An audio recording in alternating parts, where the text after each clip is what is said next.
I got to play over 5 hours of Final Fantasy VII Rebirth early. This includes all of Chapter 1, Chapter 2, and the freedom to explore the entire grasslands. The best part was I was able to capture my own gameplay, so huge thanks to Square Enix for flying me out, providing me with a hotel, and giving me the opportunity to meet the director and producer on top of meeting the voice actors. That's my wife, Tifa, and Barrett. There's a lot in my coverage, so just be aware of spoilers.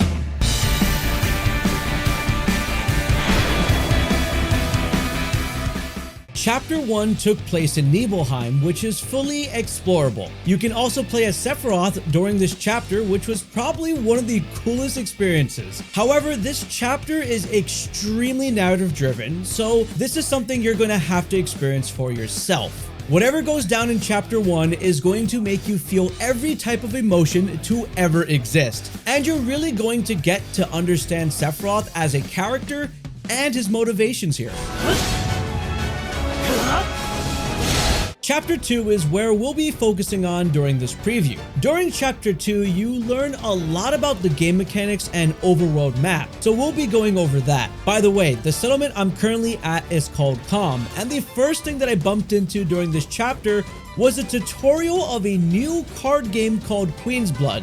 The developers were very insistent on us learning this and trying it out. I'm going to make this card game as simple as possible to understand. Each player takes turns placing cards on the board in one of the 3 lanes from left to right. You start by placing it on an emerald pawn. When you place your card down, its power is added to the lane total. Yellow number in the top right is the power, while positions the card adds to your board is shown by the yellow squares. You can see the cactus place things in the corners, which is why emeralds showed up there. You want to place cards that have a position that overlap with other positions from the previous card. This will cause the rank to rise. You can now see 2 emeralds next to the bird. This will allow you to place a better card down. You can see that I'm selecting a riot trooper that has 2 pawns or position power 2 to be placed on the double emerald spot. And by placing it down, I claim the enemy spot. This will continue back and forth until the game is done. You have to have the higher power in your lane for it to count towards your winning scores. So if the enemy has a higher score than you in a row, whatever you scored in that row is not counted towards your total score. You can see this in this animation, which led to a 15-7 win in my favor. The developers also mentioned that there is a heartfelt story behind the card game, as it counts as its own side story quest line. So make sure to go ahead and play this and challenge the various players you find around the world and beat them in order to get more cards to add to your collection. There's nothing like a game of Queen's Blood to relieve some stress.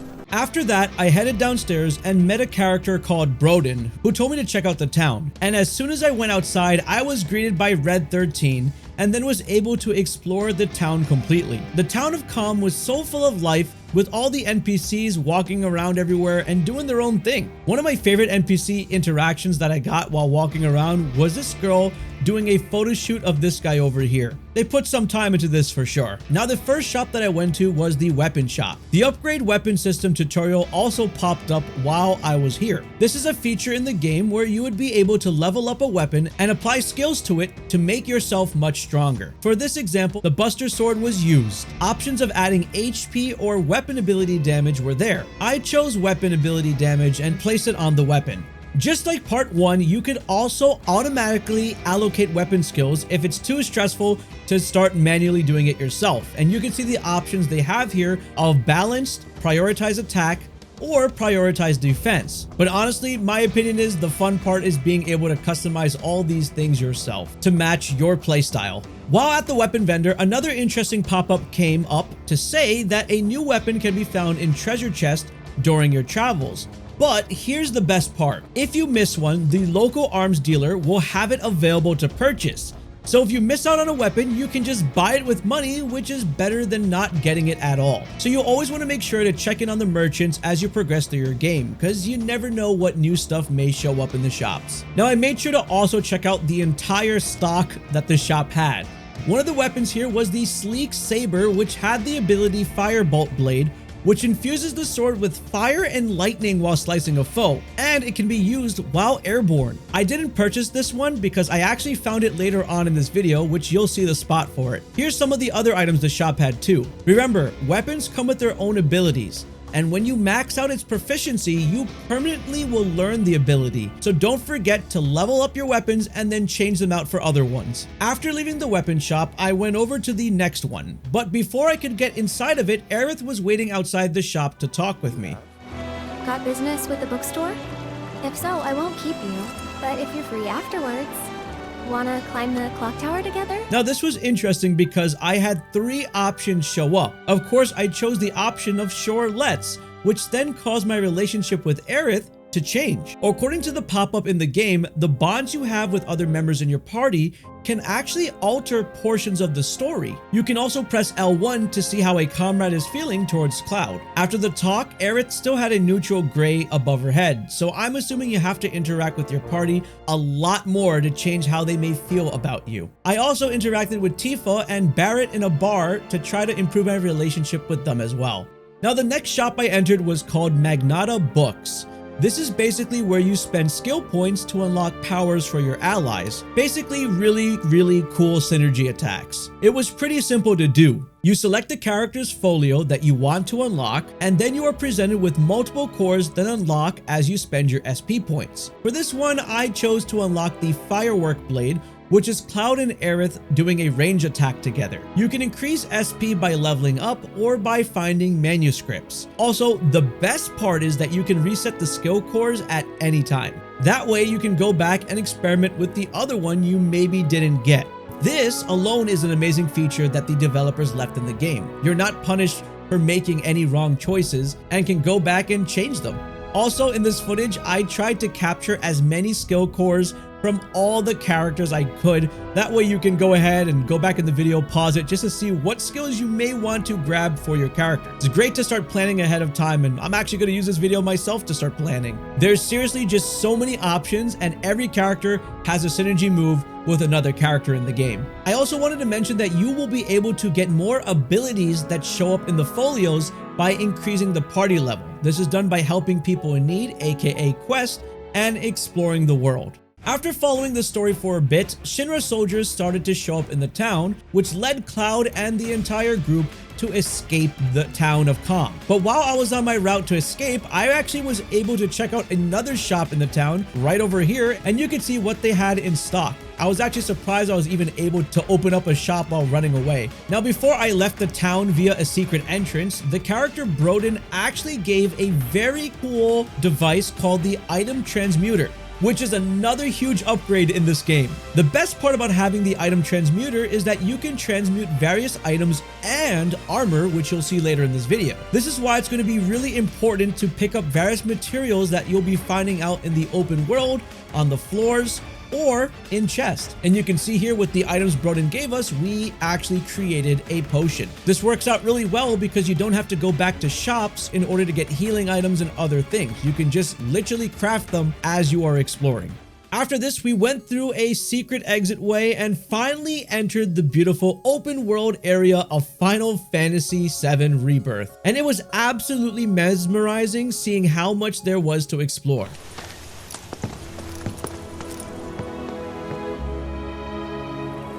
Just look at it all. It's so green.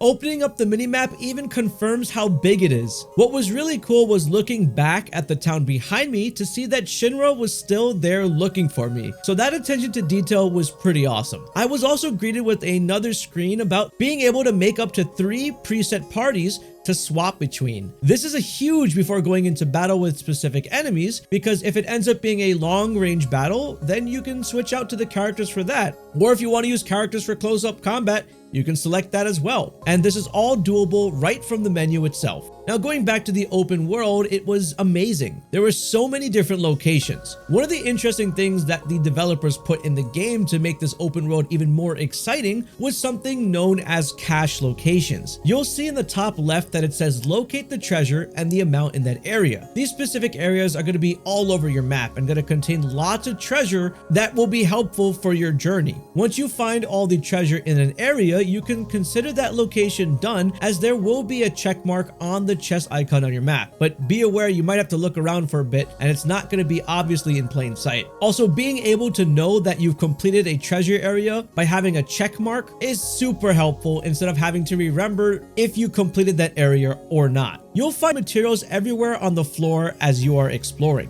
The rarity of the materials are also indicated by the icon above them. If you see gold materials on the floor, you should always pick them up. Not only are materials found by just items on the floor, but you can also defeat monsters and they'll drop certain materials as well, including regular ones all the way up to rare materials so that you can use later in your item transmutation. Now, of course, I was tempted to just run around and spend all my time exploring the grasslands, but I had to continue on with my playthrough. I headed to one of the objectives where it brought me towards Oliver's farm, another cool location where I talked to this farmer and he told me to head to the docks. At this spot, they had a rest bench so you can recover all your HP, a folio machine so that you don't have to run all the way back to town in order to unlock synergy attacks, and a vending machine which had some interesting items in it. So I took a look at it just so you can see what's there. Something I did want to note is that the combat in this game is extremely overwhelming, and I mean that in a very good way. There are just so many options when you're battling, by switching out your party for different fights to switching over to different characters mid-fight, the synergy skills they have, as well as their regular attacks and their combos and their AP gauge. Just so many things to do when fighting enemies, and I thought this was a really good thing because this gives players a lot of options to use when they are battling. Now, as I continued to explore while heading to the next objective, I noticed that you can't kill wildlife or non-hostile creatures like these birds I found. I literally tried to swing at them and nothing happened. Pretty interesting. I wanted to highlight the movement here though. Cloud and the party can swim in the water, climb rocky surfaces, and also vaulted over objects, making the gameplay feel very fluid, and the fact that the characters can really interact with their environment made it seem very natural. Seriously, having the character be able to move around freely is so much better than being stuck, walking a singular path. Now, during my playthrough, I also encountered an abandoned dock where I happened to find a sleek saber. Remember that weapon in comm that I didn't buy? Well, it's right over here and it's for free, so I didn't have to spend any money for it. Long story short, I couldn't progress through the swamp because I needed a chocobo to cross it, and swimming would be too dangerous.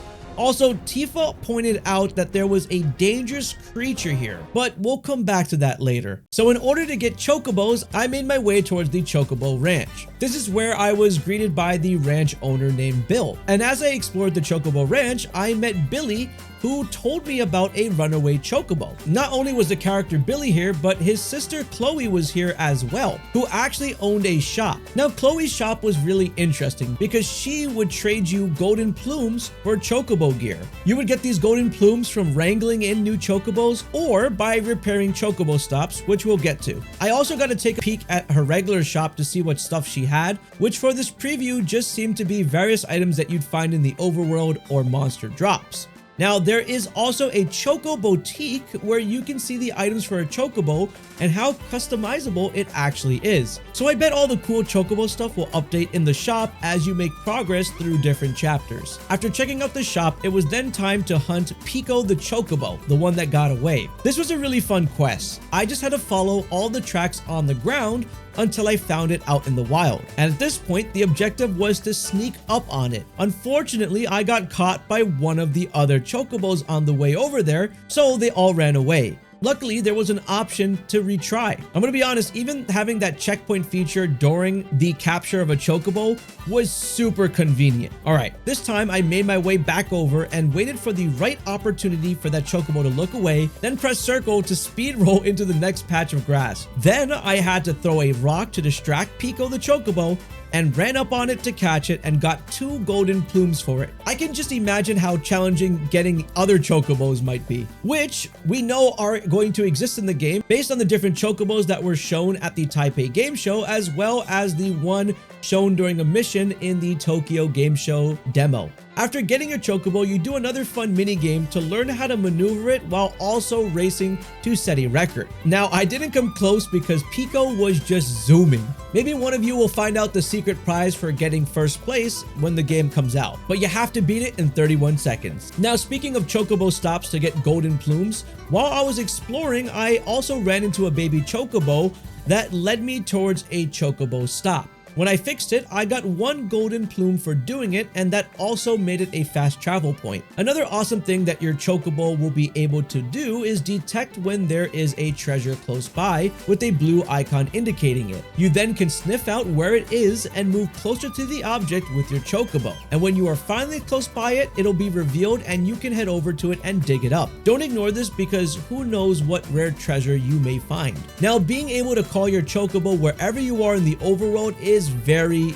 useful. All you simply have to do is press R1 and the chocobo will show up. You hop on it and speed through the entire overworld to complete any of your tasks and head over to the next missions, or explore the other various objectives in the game, which we'll get to. Another quality of life feature the developers added in was the fact that your chocobo can break items for you and even open up chests it finds. That way you don't have to hop on or off of it. Seriously, these little things that they add make such a huge difference in playing the game. On the chocobo farm, another familiar face from Midgar appeared. Chadley. You do remember me, don't you? He mentions that we need to activate Renowave towers, which will help him understand the world more. He gave me a device called the Chad module that'll help activate the towers. This is where it gets really exciting, because when I went over to the first tower to activate it, it powered up and shot a signal in the sky that revealed a ton of objectives on the minimap. The interesting thing about this is that the map itself is not revealed, but the objectives only, leaving it up to the player to go around the map to reveal the area. I kind of like this a lot more. The more data you collect for him, the more he'll be able to develop new materia, create new combat simulations, and embark on other scientific adventures. This definitely adds a lot more to do in the world. Now, when you're having dialogue with Chadley and talk about the combat simulator, he mentions that he will implement all of the summons once he analyzes the myths and legends surrounding them. He lets you know that he has implemented the Summon Titan, which was available immediately. I also checked out his materia and saw really cool ones like fire and ice materia, so you no longer have to have them separated and can save a materia slot, autocast that allows you to use spells with linked materia when not actively controlled during battle, and morph materia, which allows you to turn enemies into items. So doing world intel is going to be really important to unlock even more materia. I also checked out the combat training exercise list and every character had one. This is really helpful so you can learn the playstyle of all the characters. So new players and returning players can get used to all the characters again, especially the new character Red 13. Make sure to complete all of these so that you can get yourself some free materia from this. Now, since the Titan option was there, I had to try to unlock it for my playthrough. However, the version I faced of him was extremely powerful, and I got completely destroyed by it. I'm sure there will be some gamer out there that'll be able to defeat Titan at full power right away. If you can't beat a summon, you can also lower its power by analyzing corresponding summon crystals that you find in the world. In this footage here, you'll find glowing objects that you can break that have a light orb, then move that you can follow. If for some reason you lose track of the orb, just find another glowing object and break another one along the way and continue to follow it until you arrive at the location. This, for example, is the Titan Sanctuary. When you analyze, you just have to press X at the correct spots. Now in this footage, you can see that when you face Titan, you can fight the much lower powered version of it and actually try to defeat it. So just make sure to find the Titan Sanctuaries if you're having a hard time when you're playing the game. Some other summons that were also in my playthrough were Ifrit, which was actually on Red 13, and Cloud was able to actually summon the Moogle and Chocobo together, which I wasn't expecting at all in battle. Of course, there are tons of other summons that were shown off and other various footage that Square Enix posted up, so I'm really looking forward to unlocking them all. There's even some cool ones like a Moogle Trio summon that's a PlayStation Store pre-order bonus, and if you have previous save data, you can summon Leviathan. Now let's go over some objectives that are on the map that get revealed by towers, and I'll show you some gameplay corresponding to each one. Renowave towers. These reveal even more objectives and are marked on the map by this specific icon. The second one that I went to had monsters around it, so I had to first clear them all out by battling them, and then after defeating them, locate the button. One of the Square Enix reps mentioned to me that the location of the button varies depending on the tower, so don't always expect it to be in the same spot. Once that tower activated, it revealed even more objectives on the map. Combat assignments. For these, you have to track down and eliminate specific creatures to gather data. This is marked by the sword icon on the map. Now, during my gameplay, I arrived at this specific location on the map and had another person talk to me through the device that wasn't Chadley. It was Mai, who was actually programmed by Chadley. It's a pleasure to meet you, Cloud. I am your personal monster assessment instrument. Now, these assignments actually have specifics you need to complete when fighting the enemies. You can see on the top left that I had to pressure an enemy, stagger an enemy, and avoid being poisoned. Now, I wanted to see what would happen by not completing all the tasks, but by killing the monsters, it looks like you can still complete the intel mission. So most likely you'll get a better reward for probably doing all the objectives. Crystal analysis. We covered this when talking about Titan, but that's the official name. This will be there for other big summons in the game most likely. So look for sparkling minerals on the map so you can make summons a lot easier to fight in the simulator. Proto-relic salvaging. For this is actually energy that comes from remnants of ancient artifacts. Until identified, Chadley calls them proto-relics. What you want to do for these is investigate these on the map and eventually recover them for study. The icon for this is a chest with 3 spikes on the map. Now, when I arrived at the first location for this, the gate was locked, but if there's an objective and a lock, find another way around, which I did and made my way to the top of building, and then I bumped into... What the hell you people doing here? But after engaging in battle and defeating them, the questline for the proto-relic continues as one escapes with it. But you'll find exactly what it leads to when the game comes out and what it means. Life spring surveys. Mako can be extracted from these springs. This is marked on the map by this icon. In this footage, you can see a spring seeker owl actually leading me toward the life spring. And this bird is constantly on your screen until you arrive at the location. I made my way up to the top of this area where Chadley then appeared on the device and told me to scan it. There were a lot of materials on the ground as well. When scanning, it worked like this. You can see that the 10 data points for the grassland was added, and you can learn more about the area if you chose to do so. In another Lifespring survey footage that Square sent me, the reward was not actually unlocking region intel, but actually finding a chip that contains a rare formula that you'll be able to use with your item transmuter. Moogle Intel. This was a really interesting objective on the map that was marked with a Moogle on the map. You will know when you're close to this objective because you'll see a Mog stool on the map, which is the mushroom-like treehouse. When I opened the door, I was thrown into another world almost, and I was greeted by a Moogle merchant. Welcome to our Moogle Emporium. The objective was simple: gather a bunch of Mooglets in order to open up the Emporium. The task for this was pretty simple.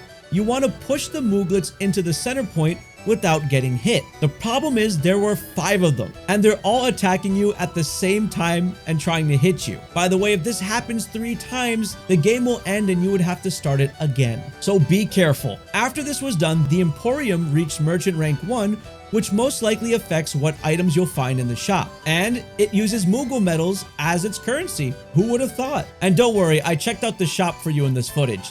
They had ether, rubies, emeralds, HP up materia, and also items to increase Cloud's skill points. I also talked to the Mooglet after, and it looks like you can do another stage to get even more Moogle medals that actually gets harder. So this might be a great way to farm up some early medals in the game. Excavation Intel.